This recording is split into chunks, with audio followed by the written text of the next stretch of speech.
ৰাজ্যত যোৱা কেইবাটামান বছৰত বহুকেইখন বিশ্ববিদ্যালয় হৈছে, কিন্তু মুখ্যতঃ মহাবিদ্যালয়সমূহক আমি বিশ্ববিদ্যালয়লৈকে আপগ্ৰেড কৰিছিলোঁ বা মহাবিদ্যালয়সমূহক আমি বিশ্ববিদ্যালয়ৰ মৰ্যাদা দিছিলোঁ। কিন্তু এখন নতুন স্থানত আৰু সম্পূৰ্ণ গ্ৰীণফিল্ড প্ৰজেক্ট হিচাপে বা একেবাৰে আৰম্ভণিৰ পৰা নিৰ্মাণ কৰা বিশ্ববিদ্যালয় বুলি যদি আমি উল্লেখ কৰোঁ, গুৱাহাটী আৰু ডিব্ৰুগড় বিশ্ববিদ্যালয়ৰ পিছত ৰাজ্য চৰকাৰে আজিলৈকে নতুন বিশ্ববিদ্যালয় শূন্যৰ পৰা আৰম্ভ কৰিব পৰা নাছিল, যাক আমি কাৰিকৰী ভাষাত গ্ৰীণফিল্ড ইউনিভাৰ্চিটি বুলি ক'ব পাৰোঁ। শ্বহীদ কনকলতা বৰুৱা বিশ্ববিদ্যালয় অসম চৰকাৰৰ এনে এটা সাহসী পদক্ষেপ, য'ত আগতে কোনো কলেজ নাই, আগতে তাত কোনো অনুষ্ঠান নাই, শূন্যৰ পৰা এখন নতুন বিশ্ববিদ্যালয় নিৰ্মাণৰ প্ৰচেষ্টা হাতত লোৱা হ'ব। ৰাজ্য চৰকাৰে প্ৰায় 750 বিঘা মাটি ইতিমধ্যে এই প্ৰকল্পৰ বাবে এলোকেশ্যন কৰিছে। ভোলাগুৰি চাহ বাগিচাত এই বিশ্ববিদ্যালয় নিৰ্মাণ হ'ব। শ্ৰমিকসকলক ইতিমধ্যে তেওঁলোকৰ মাননি বেতন আৰু অল্টাৰনেটিভ বিকল্প ভূমিত আবণ্টন কৰা হৈছে আৰু নিৰ্মাণৰ বাবে ৰাজ্য চৰকাৰে প্ৰায় 500 কোটি টকাৰ অনুমোদন জনাইছে। নিবিদা সম্পূৰ্ণ হৈছে। অহা 8 তাৰিখে ৰাতিপুৱা 11 বজাত ভাৰতৰ বিত্তমন্ত্ৰী শ্ৰীমতী নিৰ্মলা সীতাৰমণ ডাঙৰীয়ানীয়ে এই বিশ্ববিদ্যালয় নিৰ্মাণৰ কাম শুভ আৰম্ভ কৰিব। বিশ্ববিদ্যালয়ৰ কাৰিকৰী দিশ, একাডেমিক দিশ আদি চাবৰ বাবে IIT গুৱাহাটীৰ অধ্যাপক পৰমেশ্বৰ আয়াৰক ইতিমধ্যে মেণ্টৰ হিচাপে নিযুক্তি দিয়া হৈছে আৰু সকলো ফালৰ পৰা প্ৰস্তুতি সম্পূৰ্ণ কৰি আজি আমি বিশ্ববিদ্যালয় স্থাপনৰ দিশত আগবাঢ়ি গৈছোঁ। 2023 চনত আমি যেতিয়া অমৃত কলহ যাত্ৰা মোৰ দেশ মোৰ মাটি কাৰ্যসূচী হাতত লৈছিলোঁ, অসমৰ ৰাইজৰ পৰা সংগ্ৰহ কৰা মাটি আমি একোটাকৈ কলহত দিল্লীলৈকে পঠিয়াইছিলোঁ আৰু একোটা কলহ আমি সযতনে ৰাখি থৈছিলোঁ, যাতে শ্বহীদ কনকলতা বৰুৱা বিশ্ববিদ্যালয় নিৰ্মাণৰ বাবে ব্যৱহাৰ কৰিব পাৰি। আজি সেই অমৃতখন আহি পাইছে, সোণালীখন আহি পাইছে। মই আমাৰ সতীৰ্থসকলৰ সৈতে আজি অমৃত কলহসমূহ গহপুৰলৈ বিদায় দিলোঁ।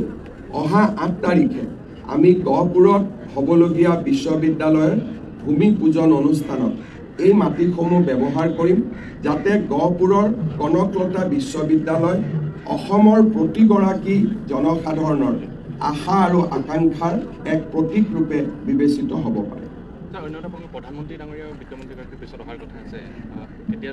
এই 2 মাহত কেইবাটাও অনুষ্ঠান হাতত লৈ প্ৰধানমন্ত্ৰী ডাঙৰীয়া, গৃহমন্ত্ৰী অমিত শ্বাহ ডাঙৰীয়া আহিব।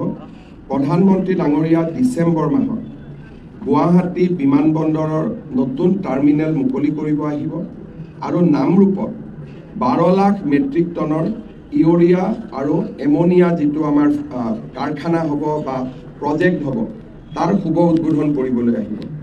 জানুৱাৰী মাহত প্ৰধানমন্ত্ৰী ডাঙৰীয়া পুনৰ আহিব। গুৱাহাটী উত্তৰ গুৱাহাটীৰ দলঙৰ তেখেতে শুভ উদ্বোধন কৰিব আৰু সমান্তৰালভাৱে কাজিৰঙাৰ এলিভেটেড কৰিডৰ, শিলচৰৰ পৰা গুৱাহাটীলৈ এক্সপ্ৰেছ কৰিডৰ, IIM গুৱাহাটী, বিভিন্ন ধৰণৰ অনুষ্ঠানৰ তেখেতে শুভ আৰম্ভণি কৰিব।